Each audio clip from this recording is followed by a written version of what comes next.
মুসলমান এটা কেমন আওয়াজ দিলেন? ইমানের সাথে আওয়াজ দেওয়া লাগবে। বলে হুজুর কেন? কারণ মদিনা যাইতে চাইলে আশেক যখন মোহাব্বত নিয়ে ডাক দেয়, আমার দয়াল নবী রাহমাতুল লিল আলামিন নবী তার ডাকটা নিজ কান মোবারকে শুনতে পায়। আমার মাথার দিকে তাকাইলে হয়তো বুঝতেছেন আমার মাথার বাবরি কাটা চুলগুলো এখন আমার মাথায় নাই। অল্প কিছু দিনে হয় আমি আমার নবীজির রওজা মোবারক জিয়ারত করে আসছি। আমার চুলগুলা হজ করার পরে আমি কামায়া ফেলাইছি নবীর সুন্নতের জন্য। কিন্তু আমার এই চরনারায়ণপুরের বাবারা ও পর্দার অন্তরালের মা বোনেরা, আমি মক্কা মদিনা তাওয়াফ করার পরে আমার রসুলের পাকের রওজা মুবারকের মধ্যে যখন গেলাম, আমার রসুলের পাকের রওজার সামনে দিয়া যখন ঢুকতেছি, রসুলের পাকের রওজা ঢুকার সময় একটা দরজা, যেই দরজার নাম বাবু সালাম নামক দরজা, ওই দরজা দিয়া ঢুকার সময় আমি কত মানুষকে দেখছি, মানুষ একজন আরেকজনের সঙ্গে কথা বলে, মুখে মুস্কি মুস্কি হাসে, কিন্তু আমি দেখলাম মানুষগুলার চোখগুলা বায়া বায়া পানি পড়ে। আমার সাথে একজন বাইরে জিগাইলাম, আপনি রসুলের পাকের রওজার সামনে আইসে এমনি কেন কান্দেন? কয় হুজুর আপনিও তো কান্দেন, আপনার চোখ দিয়েও তো পানি পড়ে। আমি বললাম না না না, বিষয়টা এমন না।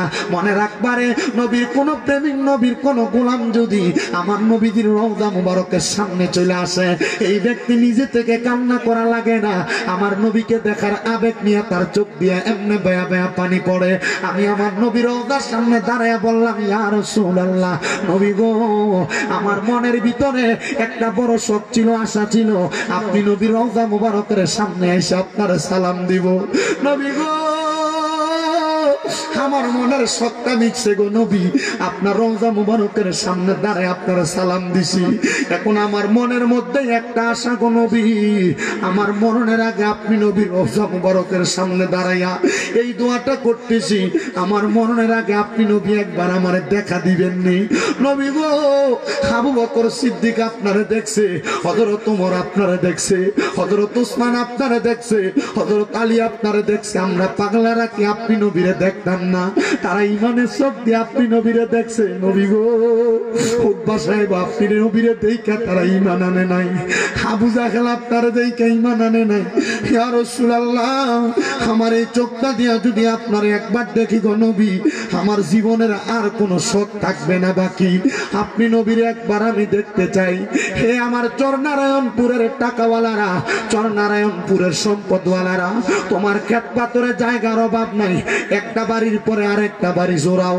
তোমার কাছে আমি একটা আবদার করি রে বাবা, যেই নবীর উম্মত দাবি করো নিজেরে, ওই নবীর রওজা মুবারকে যদি না যাইতে পারো, বিশ্বাস রাখো, অন্তরে মানো, এই নবীর রওজা না যাইতে পারলে তোমার জীবনের কোনো শখই পূরণ হইছে না। কেন জানো? তোমার লাখ লাখ টাকা তোমার বাড়ি ঘরে পড়ে থাকবে, কিন্তু মক্কা মদিনা যাইয়া একবার যদি আমার নবীজির রওজার মধ্যে সালাম দিতে পারো, দেখবা তোমার আর বাংলাদেশের বাড়ি ঘর ভালো লাগে না। কেন কেন কেন রে? কারণ সেই জায়গায় নবী নামাজ পড়ছে, ওই জায়গার ভিতরে নবীর উম্মতেরা নামাজ পড়লে এদের মনের মধ্যে শান্তি পাওয়া যায়। বাংলাদেশের মসজিদে এক রাকাত নামাজ পড়লে এক রাকাতের সওয়াব পাইবা, কিন্তু মদিনার মসজিদের ভিতরে এক রাকাত নামাজ পড়লে 50,000 রাকাতের সওয়াব পাইবা। মুসলমান রে, যদি সম্পদটাকে সন্তানদেরকে দিয়া যাওয়ার আগে ক্ষেত পাথরের একটা কন্যা দিয়ে একটু বিক্রি করবা, মাত্র 1.5-2 লাখ টাকা হইলে আল্লাহর বাড়ি মক্কা মদিনা যায় দেখে আসা যায়। মক্কা মদিনা যাইবা।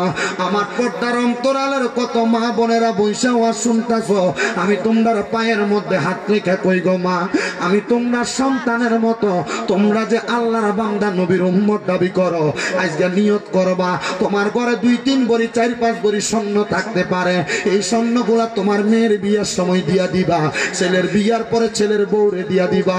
যদি মারা যাও স্বর্ণ গয়নাগুলা তোমার সন্তানেরা বাগাবাগি করে নিয়ে যাইব। আমি বলবো এই স্বর্ণ গয়নাগুলা তুমি দুনিয়াতে আরামায়েশের জন্য না রাইখা একটা ভরি স্বর্ণ বিক্রি কইরা স্বামীর হাতে তুলা দিয়া কইবা, আমি আপনার কাছে কিছু চাই না, আমার এই টাকাটা দিয়া মক্কা মদিনা পাঠাইয়া দেন। দেখবা গো মা,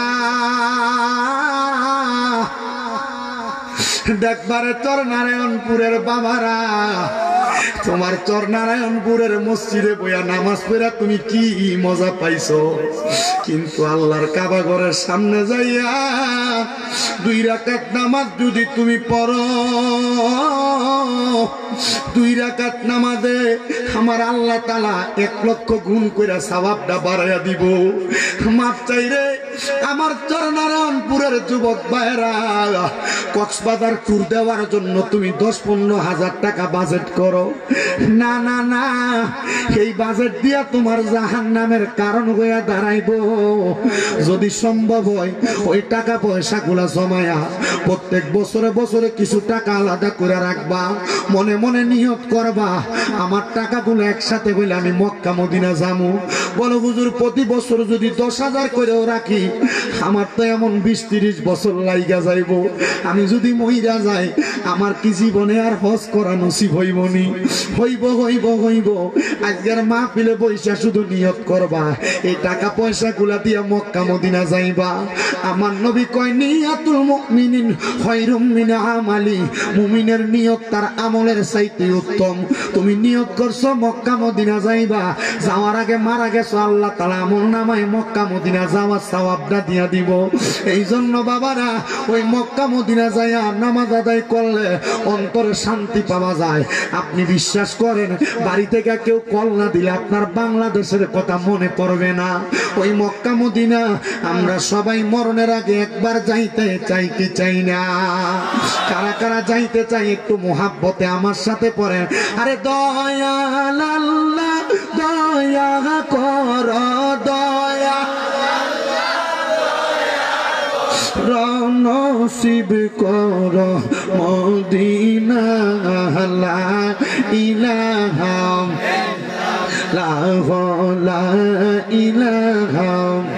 হায়রে আমরা বড় ভাগ্যবান, আমার নবী আল্লাহর মেহমান। বলেন আমরা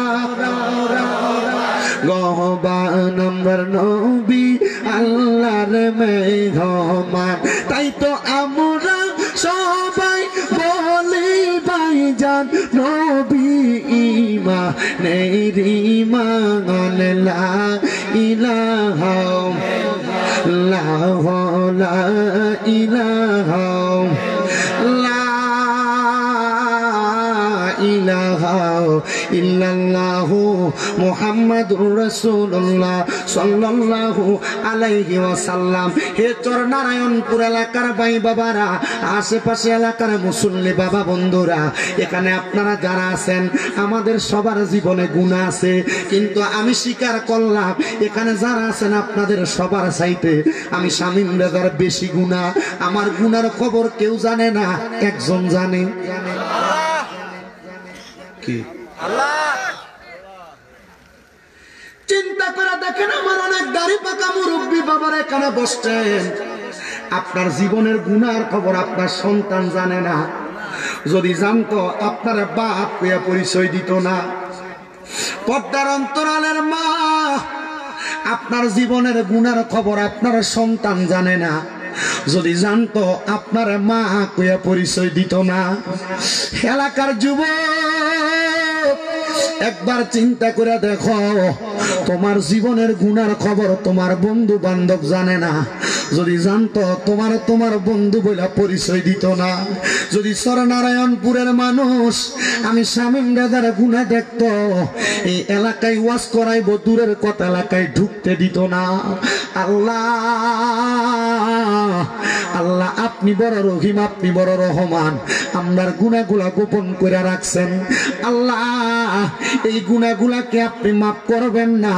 আমার আল্লাহ কয় বান্দা লা তাকুনাতু মির রাহমাতিল্লাহ, আমি আল্লাহর রহমত থেকে নিরাশ হইও না। ইন্নাল্লাহা, নিশ্চয় আমি আল্লাহ, ইয়াগফিরুজ যুনুবা জামিয়া, সকল প্রকার গুনাহগুলা ক্ষমা করে দেই, সকল প্রকার বড় বড় গুনাহগুলো ক্ষমা করে দেয়। ইন্নাহু হুয়াল গফুরুর রহিম, নিশ্চয় তিনি আল্লাহ যিনি ক্ষমাশীল এবং দয়ালু। মুসলমানদের জীবনে যদি গুনাহ থাকে, যাদের জবান আছে তাদের কাছে আমার দাবি আছে, যাদের জবান নাই তাদের কাছে আমার কোনো দাবি নাই। জীবনের গুনার কথা স্মরণ কইরা কলবটার দিকে খেয়াল কইরা একটু আমার আল্লাহ তাআলার ইসমে জাতের জিকির করবা, যেন আমার আল্লাহ তাআলা তোমার জীবনের গুনাহগুলো maaf করে দেয়। মুহাব্বতের আওয়াজে একটু আমার আল্লাহ তাআলার ইসমে জাতের জিকির করেন। আল্লাহ আল্লাহ আল্লাহ আল্লাহ আল্লাহ আল্লাহ আল্লাহ আল্লাহ আল্লাহ আল্লাহ দমে দমে গফর না আল্লাহ আল্লাহ দমে দমে মারহাবা আল্লাহ আল্লাহ আল্লাহ দমে দমে গফর না আল্লাহ আল্লাহ দমে দমে মারহাবা আল্লাহ আল্লাহ দমের উপর বাড়িঘর দম চাপিলে সবই পর, দমের উপর বাড়িঘর দম চাপিলে সবই পর, দমে দমে তালাশ করো কে আছে আপন মাশাআল্লাহ আল্লাহ আল্লাহ দমে দমে মারহাবা আল্লাহ আল্লাহ কিলা আল্লাহ আল্লাহ আল্লাহকে শোনাই আল্লাহ আল্লাহ কেবা তোমার বইনু ভাই সঙ্গের সাথী কেহ নাই, কেবা তোমার বইনু ভাই সঙ্গের সাথী কেহ নাই, পরকালে যাইবার বেলা কাউরে পাইবা না মারহাবা আল্লাহ আল্লাহ দমে দমে মারহাবা আল্লাহ আল্লাহ রাখবা নিচ রহনে গো মুর্শিদ রাখবা নিচ রহনে ও গো মুর্শিদ রাখবা নিচ রহনে মারহাবা আল্লাহ আল্লাহ তোমারি ওই দিদার পাইতে অন্তর শুধু কাঁদে ও গো নবীজি রাখবা নিচ রহনে মারহাবা আল্লাহ আল্লাহ তুমি মুর্শিদ আল্লাহ রবি জানে অন্তরে মারহাবা আল্লাহ আল্লাহ তুমি মুর্শিদ আল্লাহ রবি জানে অন্তরে তোমার মনে মনে মিলাইয়া, তোমার মনে মনে মিলাইয়া বাইসাইয়া সে ববে ও গো মুর্শিদ রাখবা নিচ রহনে মারহাবা আল্লাহ আল্লাহ আল্লাহ আল্লাহ আল্লাহ আল্লাহ পীর আব্দুল কাদের আউলি ইয়ার শিরোমণি মারহাবা আল্লাহ আল্লাহ আই বড় পীর আব্দুল কাদের আউলি ইয়ার শিরোমণি মারহাবা আল্লাহ আল্লাহ আল্লাহ তোমার নামের গুণে আগুন হইয়া যায় পানি, আই বড় পীর আব্দুল কাদের আউলি ইয়ার শিরোমণি মারহাবা আল্লাহ আল্লাহ ভক্তের বিপদ হইলে পরে অন্য পারেতে মাদাদ করো তুমি গামুস চোখের পলকে মারহাবা আল্লাহ আল্লাহ রাসূল আযম দিলানি তুমি ও গো কুতুবে রাব্বানি আই বড় পীর আব্দুল কাদের আউলি ইয়ার শিরোমণি মারহাবা আল্লাহ আল্লাহ প্রেমের খেলা খেল সো খাজা রে খাজা খেলা চমৎকার দোস্ত রে গান তাইয়া তুমি মিলাই সবা যারা হারো রে প্রেমের খেলা খেল সো খাজা রে মারহাবা আল্লাহ আল্লাহ আনা সাগরে রূপানি বরিলা লোটাঙ্গাই হিন্দু দেখে মুসলিম করলা তোমারি সদকায় খাজা হিন্দু দেখে মুসলিম করলা তোমার সদকায় খাজা প্রেমে খেলা দোস্তরে কান্দাইয়া তুমি মিলাইছো বাজার মারহাবা আল্লাহ আল্লাহ আল্লাহ আল্লাহ আল্লাহ ইলাহা ইল্লাল্লাহু মুহাম্মাদুর রাসূলুল্লাহ সাল্লাল্লাহু আলাইহি ওয়াসাল্লাম। আপনারা বলেন আমরা সবাই জিকির করলাম কার? মুহাব্বতের আওয়াজে কন্যা কার? বাবারা ও নবীর উম্মতের দলেরা, এমন একজন আল্লাহর জিকির করনেওয়ালা বান্দা যার নাম হযরতে ফতে আলী সুবহানী রহমতুল্লাহ আলাই, যিনি বসবাস করতেন দামেস্ক নামক এক এলাকার মধ্যে।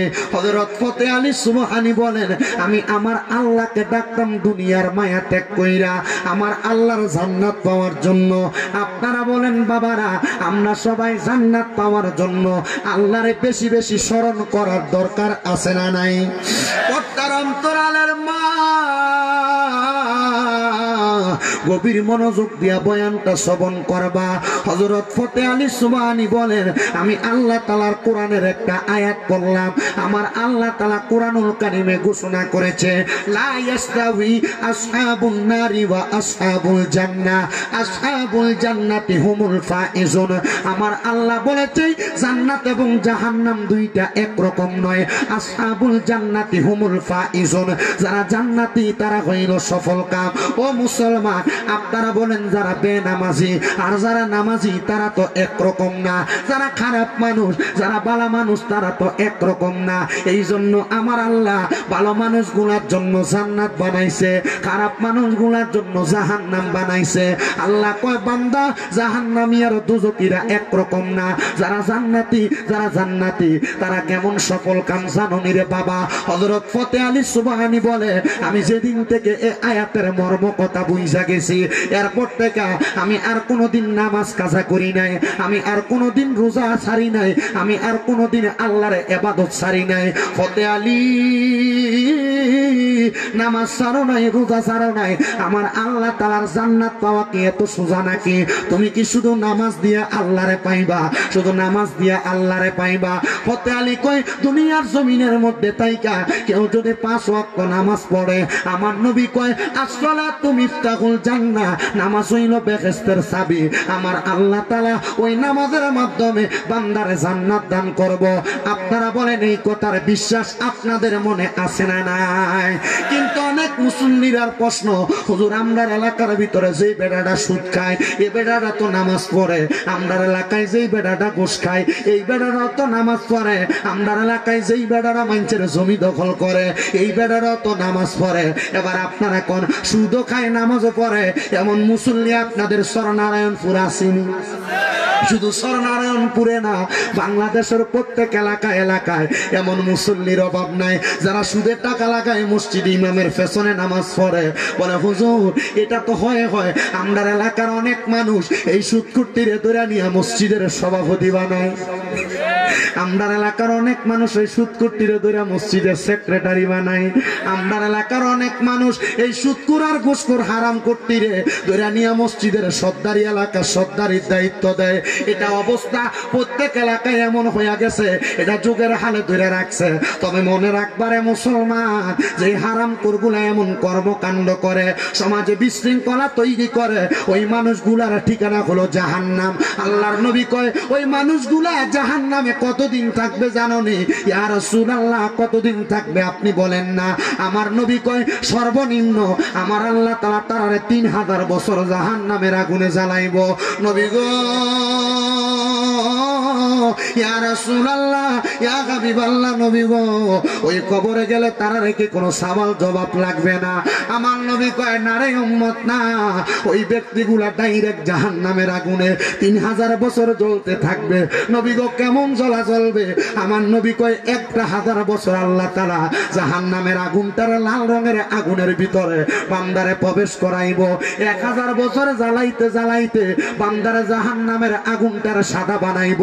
আর আরো 1000 বছর জ্বালাইব, এবার জাহান্নামের আগুনটারে কালা বানাইব, ওই কালা আগুনের ভিতরে আরো 1000 বছর বান্দারে ফুরাইব, ফুরাইতে ফুরাইতে 3000 বছর যখন শেষ হয়ে যাইব, এবার বান্দারে অবসর দিব, মানে বান্দারে দাঁড় করাইব তাকাসুর নামক একটা জায়গা, ওই জাহান্নামের দ্বারস্থ জায়গাটার মধ্যে দাঁড় করায়া বান্দারে বলবে, এখন তুমি কথা বলো, কি বলতে চাও? তার মানে বোঝা যায় এই হারামখোর গুলা, পরের হক খাওয়িনা ব্যক্তিগুলা, বেআমল গুলারে আল্লাহ তাআলা যে 3000 বছর জ্বালাইবো, তাহলে আগে ফিরবো পরে কথা কইব, আছে না? তাহলে আগে কি কম না বেশি? কয় হাজার বছর কথা কোনের সুযোগ ডাইরেক্ট আগে মাইরলো, এমন ফিডা ফিটবো।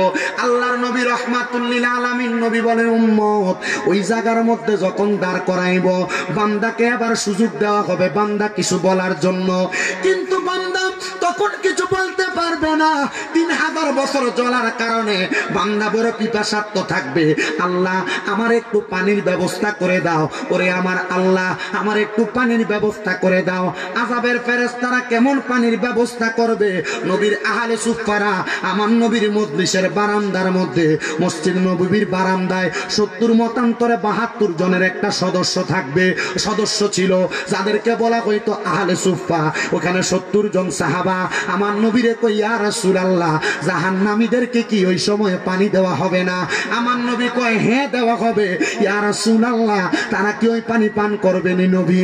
আমার নবী কই, উম্মত হো, আমি নবীর উম্মতের দলেরা, ওই জাহান্নামীদেরকে পানি দেওয়া হবে, কিন্তু দুনিয়ার পানি যেমন পানি এদেরকে তেমন পানি দেওয়া হবে না, এদেরকে দেওয়া হবে এমন কিছু পানি অন্যান্য জাহান্নামীদেরকে আগুনের মধ্যে পুরানোর পরে এদের যেই রক্তপুঁজগুলা বাহির হয়েছে, ওই রক্তপুঁজগুলা একটা লোহার গরম পাত্রের মধ্যে করে দেওয়া হবে। লোহার পাত্রটা কেমন হবে জানো নি রে চর নারায়ণপুরের বাবা? লোহার পাত্রটা এমন হবে, আগুনের মধ্যে লোহার পোড়াত দিলে যেমন একটা কয়লা লাল হয়ে যায়, লোহার আগুনের গরম পাত্রটা এমন লাল হয়ে যাবে, ওইটার মধ্যে করে রক্ত এবং পুঁজগুলা দেওয়া হবে। হাদিস শরীফে এই রক্ত এবং পুঁজগুলাকে বলা হয় তিনাতুল খাবাল, ওই তিনাতুল খাবাল গুলা দেওয়া হবে, বান্দা পান করো। নবী গো, এই পানি কি তারা পান করবে? আর যদিও দুনিয়াতে পানির মধ্যে একটা পোকা পড়লে ওই পানিটা ফালাইয়া তুমি তোমার পোকাওয়ালা পাত্রটারে ধুইয়া তারপরে পানি পান করো, কিন্তু এই পানির পাত্রটার মধ্যে কোনো পোকা না, অন্য রক্ত পুঁজগুলা থাকবে, তুমি পানিগুলা পান করবে। এই পানি যখন পান করবা, পেটের নাড়ি বুড়িগুলা এই তোমার পায়খানার রাস্তা দিয়ে নিচের দিকে পড়ে যাবে। ও মুসলমান, হারামটা কাজে খাও, সুদের টাকা ঘুষের টাকা যে খাও, পরের হক মাইরা মাইরা যে খাও, মনে রাখবা মিথ্যা কথা বইলা যে ব্যবসা করে খাও, আমার আল্লাহ তাআলা তোমাদের জন্য কি কষ্টদায়ক শাস্তি রাখছে, এই শাস্তিগুলা পাইলে তুমি কবরে কেমনে জবাব দিবা?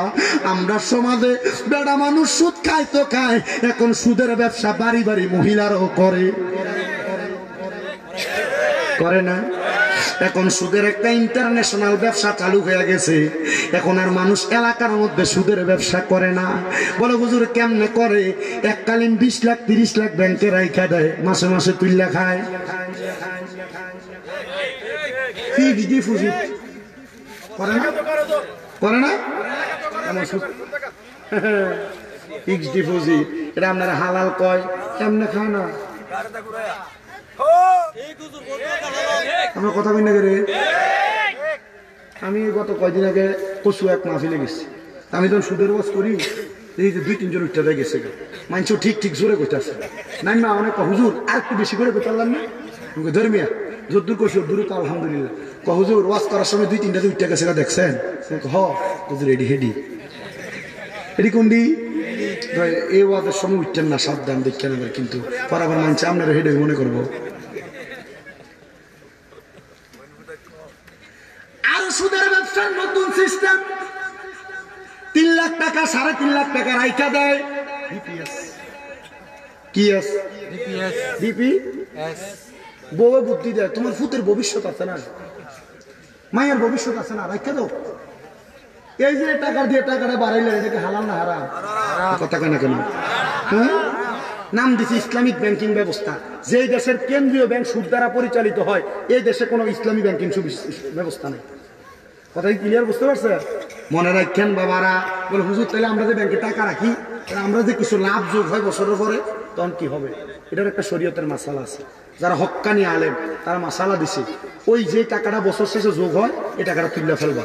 দান করার নিয়তে না, কোনো মানুষকে এটা দিয়ে দিবা, সাহাবের নিয়তে দিবা না, এমনি দিয়ে দিবা না, কাজে লাগানোর লেগে যাওয়া যেত না। মানে একটা লোকের দিয়ে দিবা আর কি, তবে তুমি এটা থেকে সাওয়াব পাইবে এই নিয়তে দিও না। এমন আসেন না খাবেন না, সাবধান বুঝা লইেন কেমনে খায়। অনেকে হুজুর আমরা চিন্তা করছি, ভবিষ্যতের কথা চিন্তা করে রাখলাম আর কি, হারাম খানা কবরে গেলে এমন ফিটা ভিড়ব কবরে। তা আপনি যে সন্তানের জন্য হারাম খাইতেছেন, আপনার ছেলেকে ভালো একটা প্রতিষ্ঠানে পড়াইবেন, এই জন্য এককালীন কিছু টাকা রেখে এটা উঠাইয়া ছেলের খরচ চালাইতেছেন। এই ছেলের কাছে আপনি হাসরের ময়দানে একটা আমল চাইবেন না, এক আমল। আব্বা একটা আমল লেগে ধরা খাইছি, আমি জান্নাতে যাইতে চাই। ফুতে গোবা আপনারা চিনি না, কিরে তোর লাগে তো সুদ খেলাম। ফুতে গোবা আপনি বাপ হিসাবে দায়িত্ব ছিল আমার খাওয়ানো, সুদের টাকা না গোসের টাকা আমার দেখার বিষয় না, খাওয়াইছেন, এখন আপনি আপনার প্রতিদান নেবেন। হালাল খাওয়ান নাই কেন, এটা শাস্তি আপনি পাবেন। যে ফুতে পরিচয় দিত না, এই ফুতের হারাম টাকা থেকে খাওয়াইবেন কেন? অনেক পুরুষ মানুষ তার নিজের স্ত্রীকে শান্তিতে সুখে রাখার জন্য, তার স্ত্রীর বিলাসিতা বহন করার জন্য সে সুদে না চুরিও করতে বাধ্য হয়। কি কথা বল না কেন? এই যে অনেকে ঘুষ খায় না, পরের হক মাইরে খায় না, এরা চিন্তা করে সংসারে শান্তি নাই, ওন হারাম না খেলে কি করবো, এরা তখন ঘুষ খাওয়া শুরু করে, হারাম খাওয়া শুরু করে, পরের হক খাওয়া শুরু করে। এই জন্য আমি আমার মাদেরকে বলবো, আপনার স্বামীর ইনকাম যে খান, কয়জনে বুক মারিক লাগাইয়া পড়ে থাকবেন, পেটে পাথর বাঁধবেন, তবু চিন্তা করবেন আপনার স্বামী হালাল খাওয়ায় না হারাম খাওয়ায়। হালাল টাকা দিয়ে যদি ডাইলের আলুর ভর্তা খাওয়ায়, আলহামদুলিল্লাহ। কথা কই না কেন? তো কথা বলেন ঠিক কিনা? আল্লাহ যেন কবুল করে, জোরে কোন আমিন, মোহাব্বতে কোন আমিন। বন্ধুরে, ওই জাহান্নামের মধ্যে আল্লাহ তাআলা এমন শাস্তি দিব। হযরত ফাতে আলী সুবহানী বলেন, আমি চিন্তা করতে লাগলাম দুনিয়ার জমিন থেকে কবরে গেলে আল্লাহ তাআলার জাহান্নামে আমাকে জ্বলা লাগবে। এই জন্য আমি জাহান্নামকে ভয় কইরা আমার ঘরের মধ্যে একা একা ইবাদত করতে লাগলাম। এমন টাইমে আমার ঘরের মধ্যে রাত্রবেলা নামাজের ওয়াক্ত হয়ে গেছে। ওই নামাজটা হলো তাহাজ্জুদের নামাজ। কিসের নামাজ? চিন্তা করেন, ওই 5 ওয়াক্ত নামাজই পড়ি না, তাহাজ্জুদের নামাজের ওয়াজ করতেছেন আমার কাছে, আসলে সত্য। তাহাজ্জুদ নামাজের ওয়াজটা কি কাজে লাগবে একটু শোনেন, শর্টকাট। এখানে অনেক যুবক ভাইয়ের আছেন, অনেকে বিদেশ যাওয়ার চেষ্টা করেন, চাকরির লেগে কত চেষ্টা করেন, কাম হয় না। আমি বলবো তাহাজ্জুদ করেন, 3 মাস কাজ হয়ে যাবে। অনেক মা বোন পর্দার আড়ালে আছেন, আপনার সন্তান হয় না, আমি বলবো তাহাজ্জুদ করেন, সন্তান গর্বে আল্লাহ তাআলা দান করবে নিয়ামত হিসেবে। অনেক মা বোন আছেন ঘরে থেকে রোগ বালা মুসিবত ছাড়ে না, ঘর থেকে অভাব অনটন যায় না, আমি বলবো তাহাজ্জুদের নামাজ পড়েন, আল্লাহ তাআলা আপনার তাহাজ্জুদের বরকতে রোগ বালা মুসিবত মাফ করে দিবে। আপনারা বলেন আল্লাহ চাইলে পারে কি পারে না? ঘরে কোন পারে কি পারে না? হযরত ফাতে আলী সুবহানী বলেন, আমি তাহাজ্জুদের নামাজ পড়ার জন্য গভীর রজনীতে আমি আমার ঘরের মধ্য থেকে ওযু করতে বের হইলাম। এমন টাইমে আমি আমার ঘরের মধ্য থেকে বের হওয়ার পরে হঠাৎ করে এলাকার মধ্যে শব্দ শুনতে পাইলাম। মানুষ এলাকার মধ্যে জানান দিতেছে এলাকার মধ্যে চোর আসছে। উনি বলে, আমি তাহাজ্জুদ নামাজ যখন পড়তে যাই, ওর দরজাটা খোলা রাখছি, খোলা রেখে আমি ওযু করতে গেছি। এমন টাইমে এলাকাতে আওয়াজ হইতেছে, কি এলাকাতে চোর পড়ছে। আমি চিন্তা করলাম চোর পড়ছে, মানুষ এমন ভাবে আওয়াজ দিতেছে। আমি বাহিরে গেলাম, যাওয়ার পর সবাইকে বললাম, চোর যেহেতু পড়ছে, তোমরা বাড়ি চুরি করছে? বলে, হুজুর এক বাড়িতে ঢুকছে, করতে পারে নাই, করার আগে চোর পালাইছে।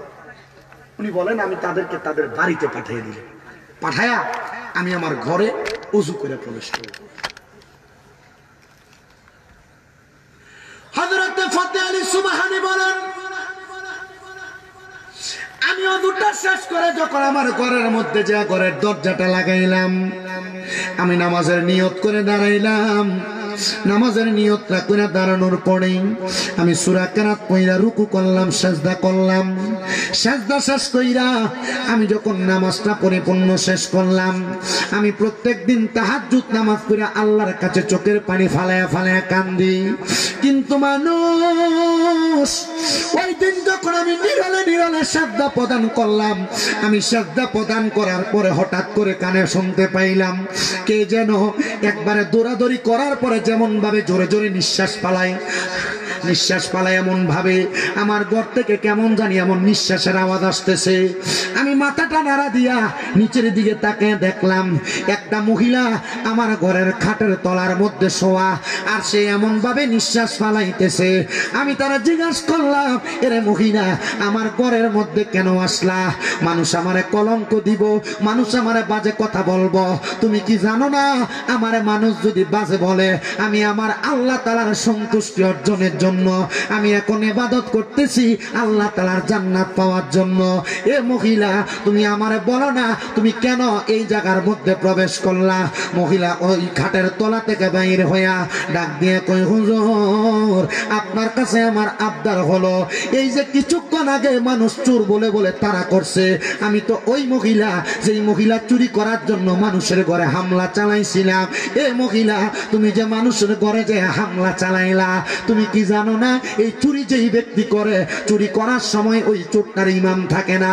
তোমার ইমান আসেনি গে মহিলা? মহিলা কই, হুজুর ইমানের ব্যাপারে আমারও ততটা ধারণা নাই, তবে আপনি বলেন না এখন আপনি আমার তারার কাছে ধরাইয়া দিবেন না? হুজুর বলে, এ মহিলা তুমি চুরি করবা আর আমি তোমার চোরের কাছে সহযোগিতা করব? না না না, আমি এই মুহূর্তে তোমার তাদের কাছে ধরাইয়া দিব। মহিলাটা আল্লাহর ওলি ফতে আলী সুবহানির পাগুলার মধ্যে জড়াইয়া ধরছে, ধরে ডাক দিয়ে কয়, হুজুর আপনি যদি আমারে এই মুহূর্তে মানুষের কাছে ধরাইয়া দেন, মানুষ আমারে মারবে, আমারে আঘাত করবে গো হুজুর।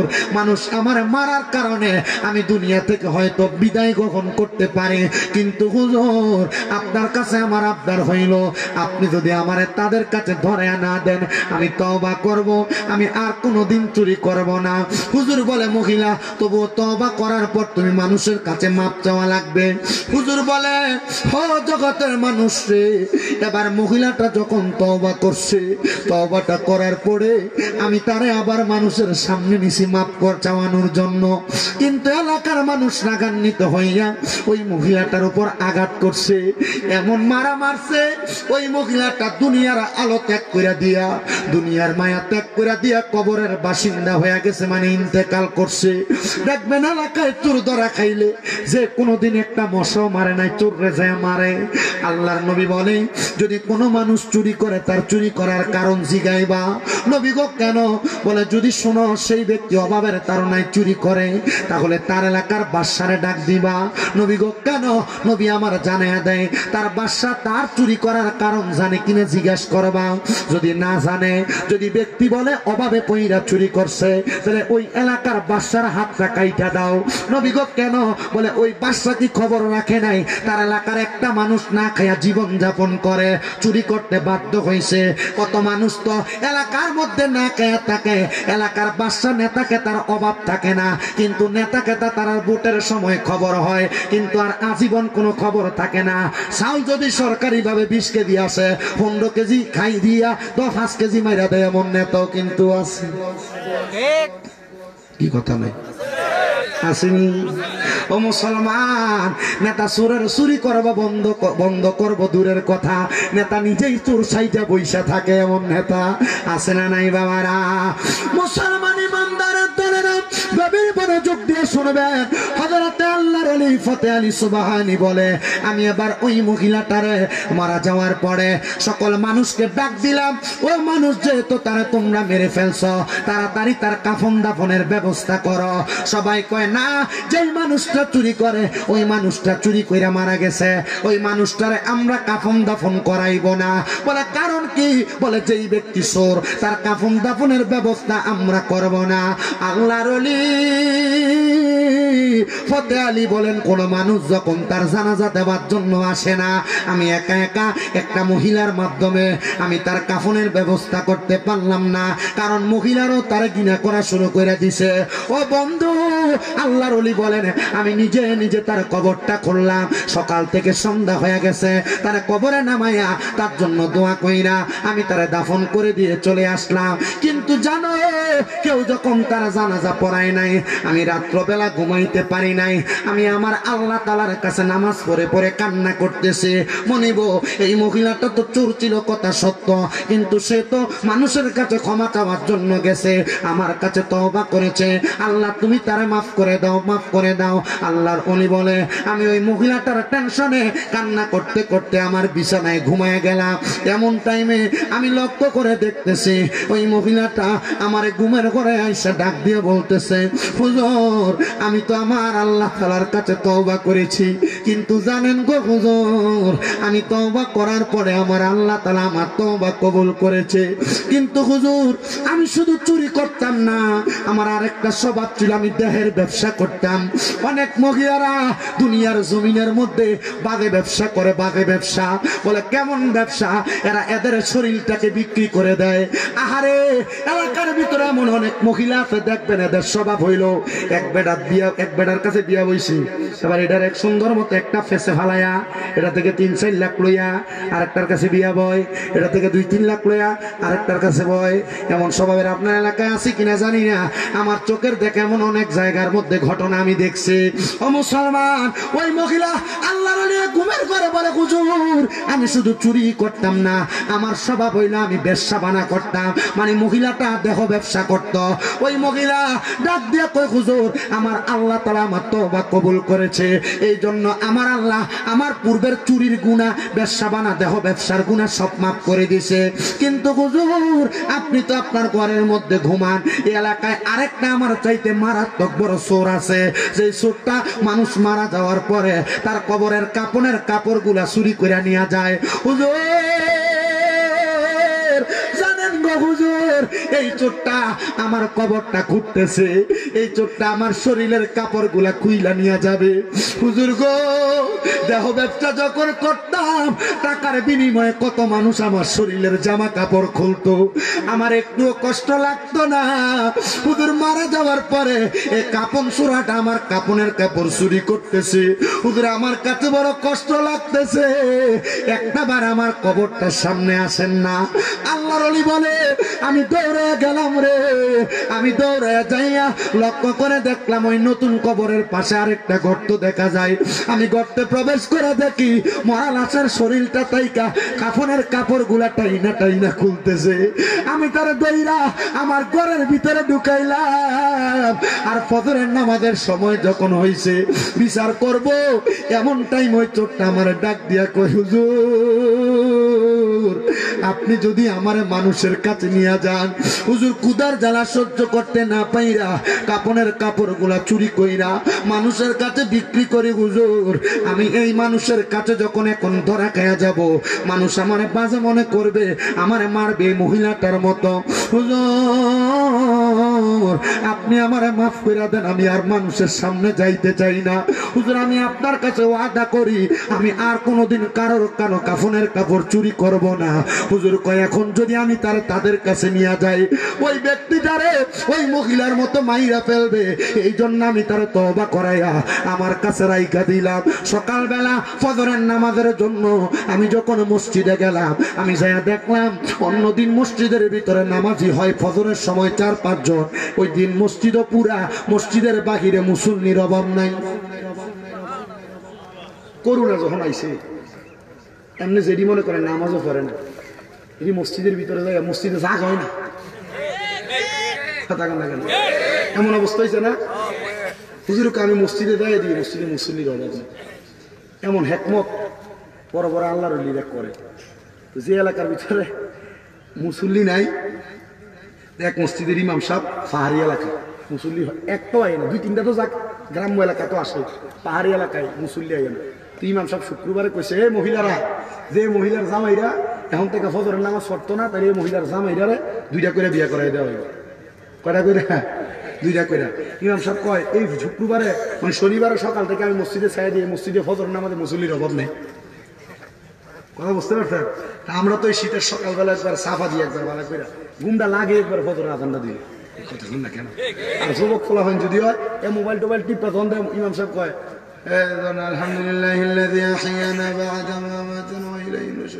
মোবাইলটা সাহায্যে ঢুকে এরপরে ঘুমা। কথা যে কর নাম নেরা, কথা কি সত্য না মিথ্যা? 100% সত্য। আপনাদের তো আমার কুমিল্লা 6টা মাদ্রাসা চলে। কয়টা? 6টা। আমার মাদ্রাসার এক শিক্ষক ছাত্ররা যে ঘুমায়, এবার আর এক স্বভাব, এবার আর একটা মোবাইল দিয়ে কি করে? মোবাইল দিয়ে তো আমার কাছে গত পরশু দিন আমার ছাত্র বিচার দিছে, হুজুর রাত্রে তো ঘুমাইতাম দেন, আবার উঠে এলাম 3:30টার দিকে তাহাজ্জুদের সময়। হুজুর এখন আমরা তো ঘুমাইতাম পারি না, ঘুমাইতাম যায়, যদি ঘুমাইতাম না পারি তাহলে আমার ঘুমাইব কেমনে, আর সকালে ফর্ম কেমনে? বললাম কাহিনী কি, তুই ঘুমাইতে পারস না কেন, কাম কি কর? হুজুর লগে গিয়ে যে আরেক হুজুরে মোবাইল টিপে নতুন যেটা আইছে এটা লিখে। হুজুর মানুষ আরো এর উঠে ধরে বয়ে রয়েছে। যেমন আমরা হুজুর যারা আছে আমরা ফজর রাত পর্যন্ত ঘুম লাগে না, তো কিটা করবো? ওই পরের দিন যে ওয়াজের পড়া পড়ি, এরপরে ফজর ফেরে তারপর ঘুমান লাগে। তো ওই হুজুর বলেন আমি ফজরের নামাজে মসজিদে যাওয়ার পর দিই মসজিদে মুসল্লি আমি জি গেলাম, মুসল্লিরা এত মানুষ কই থেকে আসলাম? একজন দাঁড়ায় হুজুর আগে নামাজ পড়ান তারপরে আমার কথার উত্তর নেই। হুজুর কারণ কি? ও নামাজ পড়ান না। হুজুর বলে আমি ফজরের নামাজ পড়াইছি। পড়ানোর পরে হুজুর বলতেছেন আচ্ছা এবার বলো এত মুসল্লির কারণ কি? একজন দাঁড়ায় হুজুর, জি হুজুর আমি স্বপ্নে দেখছি আমরা যে মহিলার পিডে মারছি, অন্যদিন হুজুর লোক এমন উৎসাহ গলায় কথা কয়, মাথা নিচে করে হুজুর আপনারা কইছিলেন মহিলাটা জানাজা পড়বার লেগে, যে মহিলাটা আমরা পিডে মারছি আমরা ঘুমের ঘরে স্বপ্ন দেখি রাহমাতুল্লিল আলামিন নবী আয়েশা বলতেছে এ এলাকার মানুষ যে মহিলারা তোমরা পিড়ে মারছ, এ মহিলা তোমাদের কাছে মাপ চাওয়ার আগে তওবা করছে, আল্লাহ তারে মাফ করছে, কিন্তু তোমরা মানুষ তারে মাফ করো নাই। তাড়াতাড়ি এই মহিলার জানাজা সারা যেহেতু দাফন করা হয়েছে তার জানাজায় শরীক হয়, তারা তাড়াতাড়ি জানাজা দেয়।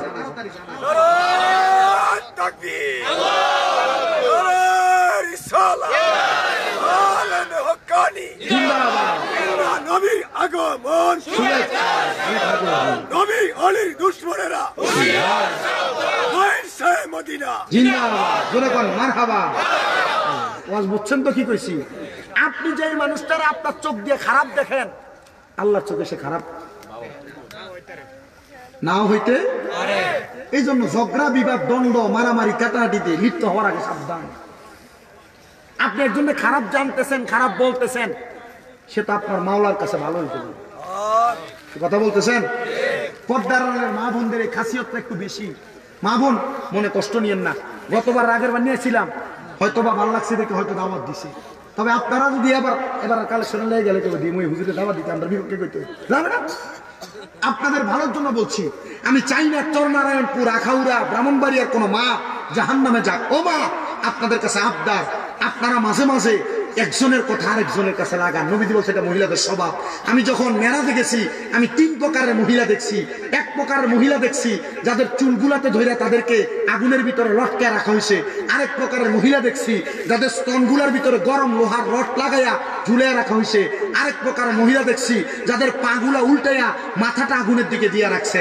ইয়া রাসূলুল্লাহ, সরি, আরেক প্রকার মহিলা দেখছি যাদের জিহ্বার মধ্যে গরম রড লাগাইয়া ঝুলে রাখছে। নবী গো কারণ কি? নবী বলেন এক প্রকার মহিলা যাদের মাথার চুলগুলা আগুনের মধ্যে ঝুলে রাখা হয়েছে ধইরা। নবী গো তারা কারা? নবী বলছে ওই মহিলারা যারা মাথার চুল বাঁধছে কিন্তু চুলগুলা ওটার কুজের মতো ওসা হইয়াছিল। আপনার বউ, আপনার নাতি, আপনার মাইয়া, আপনার বই দেখবেন এভাবে চুল বাঁধে, মাথাটার কপালটা এখানে, চুলটা উপরের দিকে ওঠা, ওটার কুজের মতো যেই মহিলারা চুল বাঁধে রাখবো, নবী কয় এদের চুলে ধইরা জাহান্নামের আগুনে জ্বলাইবে।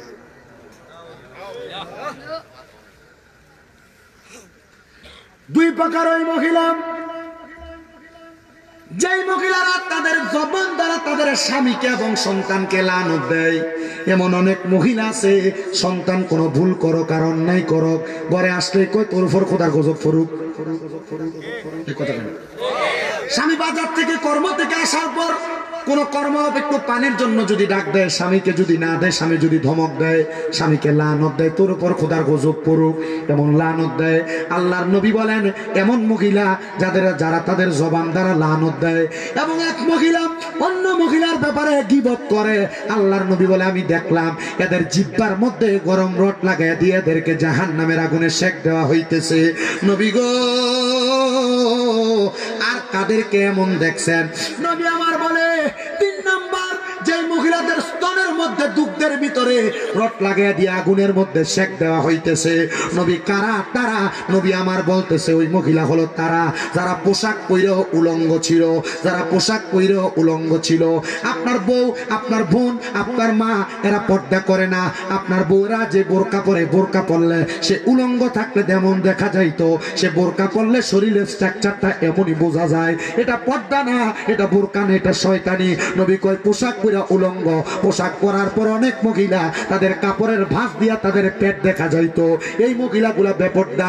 অনেক মহিলারা এমন জামা কাপড় পরে, এমন পোশাক পরিধান করে, পাতলা জামা কাপড়, যেই জামা কাপড়ের ভিতর দিয়া তাদের শরীরের অঙ্গ প্রত্যঙ্গ আইডিয়া করা যায়। আল্লাহর নবী বলে পোশাক পরে উলঙ্গ ওই মহিলাগুলা জাহান্নামের মধ্যে আমি নবী দেখলাম। ও বন্ধু, ও মুসলমানের দল, আল্লাহ তাআলা কেমন জান্নাতি বানাইছে ওই মহিলাটারে একবার চিন্তা করে দেখো, একবার চিন্তা করে দেখো। এলাকার মানুষ কয় হুজুর এই মহিলাটারা চোর। বলে না না না, শুধু চোর না, চোর না, এই মহিলাটা আরেকটা অন্যায় করত। ওই অন্যায়টা হইল মহিলাটা দেহের ব্যবসা করত, কিন্তু আল্লাহ তাআলা তার তওবাটা এমন ভাবে কবুল করছে, ওই কবুলের মাধ্যমে আল্লাহ তাআলা মহিলাটারে মাফ করে দিছে। তোমরা এখন কি বলো? সবাই ডাক দিয়া কয় হুজুর, ও হুজুর গো, আমরা সবাই চাই এই মহিলাটার লাশটা উঠায়া আপনি আবার জানাজার নামাজটা পড়াইয়া দেন। হুজুর কয় আমি আল্লাহর কুদরতি কদমে একটা সেজদা দিয়া আমি লাশটা উঠায়া সবাইকে নিয়ে আবার জানাজার নামাজ পড়াইলাম, কিন্তু হুজুরের লগে আরেকটা চোর আসেনি। ওই কাফন চোরা আছে না, ওই কাপন চোরাটা বাড়ির মধ্যে রাত্রবেলা হুজুরের কাছে যায় ডাক দিয়া কয় হুজুর আপনি কেমনে জানলেন আমি কাপনের কাপড় চুরি করি? আপনি যে আমার চুরি করার সময় আমার ওই গর্তের মধ্যে প্রবেশ করছেন। হুজুর কয় আমি নামাজ পড়া মুরাকাবা যখন করছি মহিলাটার ব্যাপারে আমার আল্লাহ তাআলা কুদরতি ভাবে ঘুমের ঘরে স্বপ্নে আমারে দেখা দিছে। ডাক দিয়া কয় হুজুর আমি কাপন চুরি করি কেন জানেননি? আমি আমার দুনিয়াতে আমার মারে পাই নাই, আমার বাপরে পাই নাই, আমার মা বাবা ইন্তেকাল করেছে, আমারে মানুষ করার মতো কোনো মানুষ ছিল না, এজন্য আমি পথভ্রষ্ট হয়ে গেছি। মনে রাখবা সন্তান, তোমার মা বাবা তোমার প্রতি যত রকমের ব্যবহার করুক না কেন, ওই মা বাবা কোনোদিন তুমি সন্তানের খারাপ চায় না। অনেক সময় বাবা তোমারে মারে, মা বাপ তোমার ধমক দিয়ে কথা বলে গালি দেয়, মনে রাখবা না না না, ওই মা বাবা তুমি সন্তানের কোনো না কোনো ভালোর জন্য ধমক দিছে। কিন্তু এখন বর্তমান জামানায় এমন একটা অবস্থা, সন্তান ওই মা বাবার ধমক সহ্য করতে পারে না। মা বাবা একটা ধমক দিলে উল্টে আরেকটা ধমক দেয়। সন্তান বাবার রাগটা সহ্য করতে পারে না, বাবা ধমক দিলে বাবার উপর দিয়ে আরেকটা ধমক দেয়।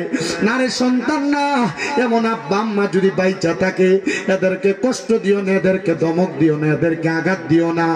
ওই ছেলে ডাক দিয়া কয় হুজুর আমার মা বাবা না থাকার কারণে আমি পথভ্রষ্ট হয়ে গেছি গো হুজুর, তবে আপনার কাছে আমি আবদার জানাইছি গো হুজুর, আপনি যেহেতু ওই মহিলার কবরের খবর বলতে পারছেন, আমার মা বাবা কবরে কেমন আছে আপনি বলতে পারবেন। হুজুর ডাক দিয়া কয় হে পাগল, সকল কিছুর খবর তো জানে আমার আল্লাহ, তবে আমি তোরে একটা ফয়সালা দিতে পারি। আল্লাহ কোরআনে কয় ওয়া মিনাল লাইলি ফাতাহাজ্জাত বিহি নাফিলাতাল লাকা আসা আইয়াবাসাকা রাব্বুকা মাকামাম মাহমুদা। নবীজি আপনি রাতের কিছু অংশ তাহাজ্জুদের নামাজ আদায় করেন, অতি সত্বর আপনাকে প্রশংসার দরজা মাকামে মাহমুদ প্রদান করা হবে। এই আয়াত যখন আমার নবীর উপর নাজিল হইছে, আম্মা জান আয়েশা সিদ্দিকার ঘরে আমার নবী অবস্থান করছিলেন। আম্মা জান আয়েশা কয় ওই দিন রাত্রবেলা আমি তাকে দেখলাম আমার নূরের নবীজির নামাজের সেজদা লম্বা করতেছে। নবীজি ওই দিন যত লম্বা নামাজের সেজদা করছে আমি আর অন্য কোনো দিন এমন অবস্থা দেখি নাই। আমি আমার নবীরে বললাম ইয়া রাসূলুল্লাহ, নবী গো আপনি নামাজের মুসল্লায় এমন ভাবে কেন কান্না করেন? আমার নবী নামাজ শেষ করে আমার উত্তর দেয় আয়েশা আল্লাহ বলছে তাহাজ্জুদ নামাজের ওসিলায় আমার আল্লাহ তাআলা আমারে মাকামে মাহমুদ দান করবে। আমি আমার আল্লাহ তাআলার কাছে জিজ্ঞাসিত করলাম আল্লাহ আমি নবী দুনিয়াতে থাকবো না, রওজা মোবারকে থাকবো, আমার উম্মত যদি তাহাজ্জুদের নামাজ পড়ে আপনি আমার উম্মতরে কি দান করবে? আম্মা জান আয়েশা সিদ্দিকা কই ইয়া রাসূলুল্লাহ আল্লাহ কি ফয়সালা দিয়েছে, কারণ আমার আল্লাহ তো আপনি নবীর দোয়া ফিরায় না, আপনার দোয়া কবুল করে। আপনার একটা উপাধি হইল মুস্তাজাবাতুদ দাওয়াত। আপনি নবী কোন দোয়া করলে ওই দোয়াটা কবুল হয়ে যায়। নবী গো আল্লাহ কি বলছে? আমার নবী ডাক দিয়া কয় আয়েশা, আমার আল্লাহ তাআলা বলছে আমি দয়াল নবীজির উম্মতেরা যদি তাহাজ্জুদ নামাজ পড়া আমার আল্লাহ তাআলার কাছে কোনো আবেদন জানায়, আমার আল্লাহ তাআলা তাদের সব আবেদনগুলা গ্রহণ করে নিবে। নবী গো তাইলে বুঝতে পারলাম ওই তাহাজ্জুদ নামাজের ওসিলায় আপনি আপনার উম্মতের সব আবেদন কবুল করে নিবেন। ওই ছেলে ডাক দিয়ে কয়, হুজুর আমার বলল তাহাজ্জুদ নামাজ পড়ার জন্য। আমি তাহাজ্জুদের নামাজটা পড়া আমি আমার আল্লাহ তাআলার কাছে কান্না করতে লাগলাম। আমি দেখলাম আমার আব্বা আম্মা দুইজন জান্নাতের মধ্যে সুন্দরভাবে ঘোরাফেরা করতেছে। ও জগতের মানুষ, আমি আমার আব্বা আম্মার কাছে জিজ্ঞাসিত করলাম, ও আম্মা জান, ও আমার কলিজার টুকরা আব্বা জান, আপনারা যে জান্নাতের মধ্যে ঘোরাফেরা করতেছেন আমার আল্লাহ তাআলা কি আপনারা এত সুন্দর জায়গা দান করছে? মা বাপ দুইজন ঘুমের ঘরে আমার তাহাজ্জুদ নামাজের মুসল্লায় ডাক দিয়া কই, না রে সন্তান, এতদিন পর্যন্ত আমার আল্লাহ তাআলা আমরা মা বাপরে জাহান্নামের আগুনের মধ্যে পুরাইছে, কিন্তু আজকে আমার আল্লাহ তাআলা আমরার নাজাতের ফয়সালা কইরা দিছে। মাগো একবার কি জানতে চাইছেন নি আমার আল্লাহ তাআলা আপনারে কেন নাজাত দান করছে?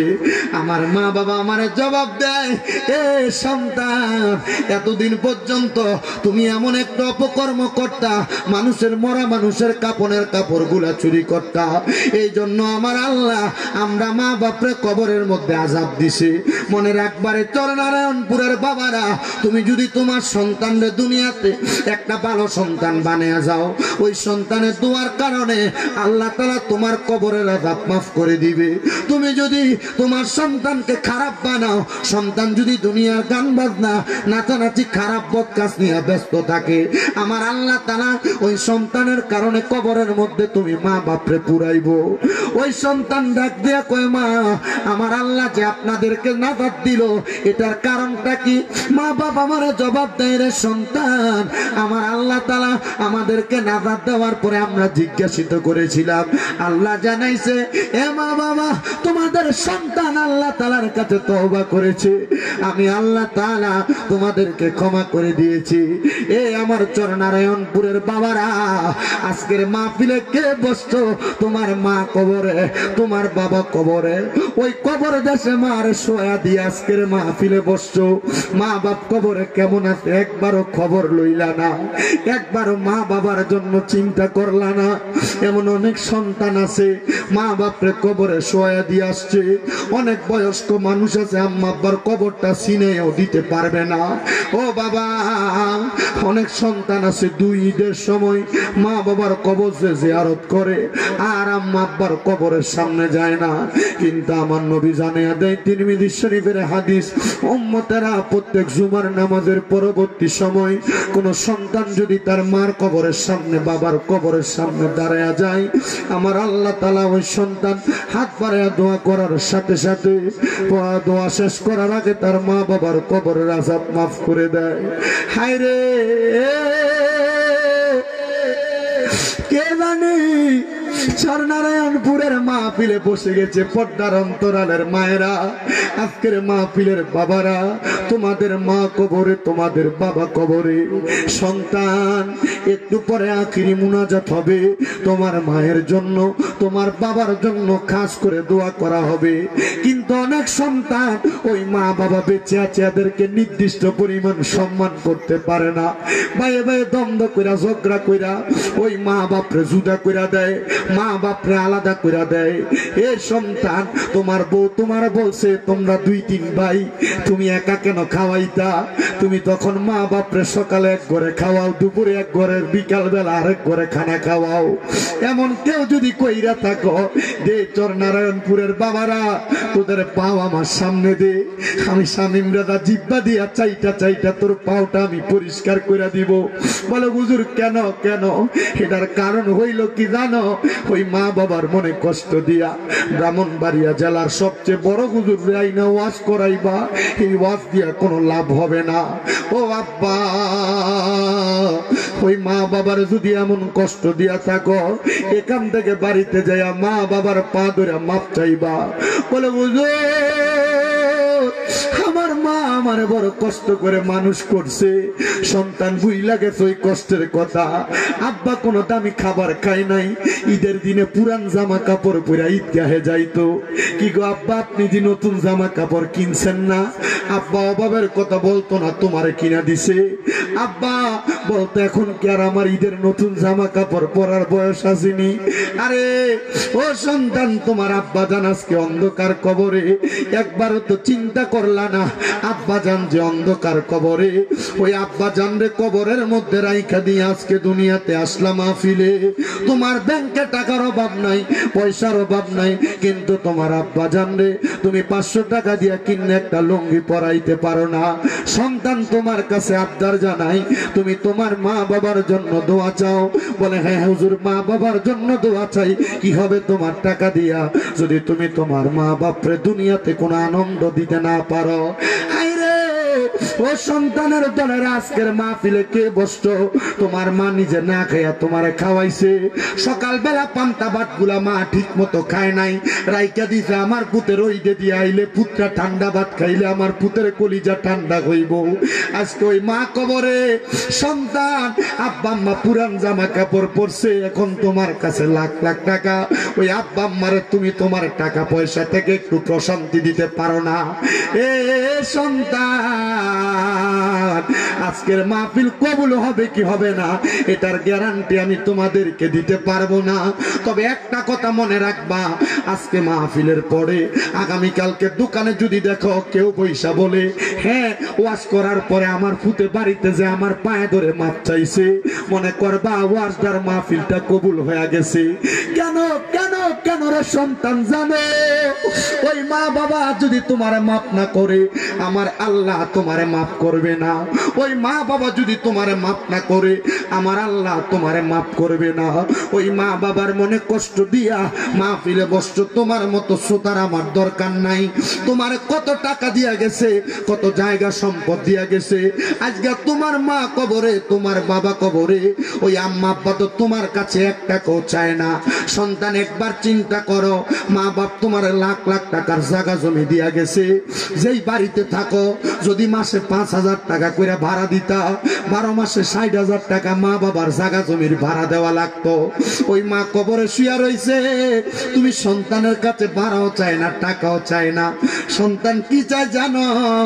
আল্লাহর নবী কয়, একটা সন্তান যখন দোয়া করে আমার আল্লাহ তাআলা ওই সন্তানের দোয়ার বরকতে তার মা বাপরে মাফ করে দেয়। ও সন্তানের দলেরা, আম্মা আব্বা যদি বাইচা থাকতো, যদি তোমার মা বাপ অসুস্থ থাকতো, মাসে যদি 2,000 টাকার ওষুধ কিনা খাওয়াইতা, 12 মাসে 24,000 টাকার ওষুধ তোমার মা বাবার পেছনে লাগতো।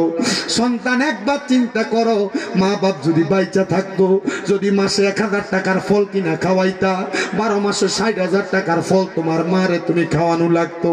ওই মা ওই বাবা অন্ধকার কবরে, তুমি সন্তানের কাছে টাকা পয়সা চাই না, মা বাবার সম্পদ তুমি ব্যবহার করতেছো। একটা সন্তান নিয়ে হাতটা বাড়াইয়া বলবা, হুজুর আমার মা বাপ কবরে কেমন আছে জানি না।